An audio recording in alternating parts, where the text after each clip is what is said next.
name is Mira. So let me introduce our fire alarm system and the surveillance system to you.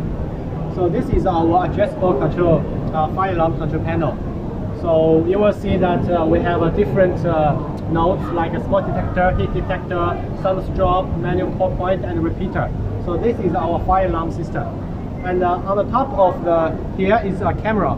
This is a thermal camera. So thermal camera we can put this is belong to the surveillance system.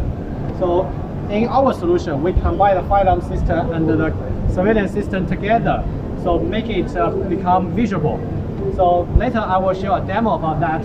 When I press the call point, the fire alarm system will trigger the sound, and at the same time, the image, the screen will pump up the alarm of the image that show the fire simultaneously.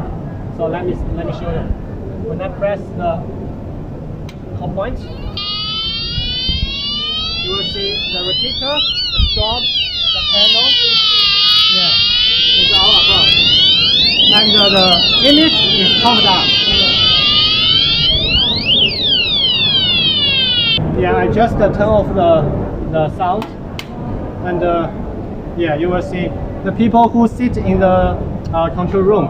He will show the image and the video of this place, not just hear the sound of the fire alarm system, but also the video. So that's the solution which we provide to our customer. Thank you.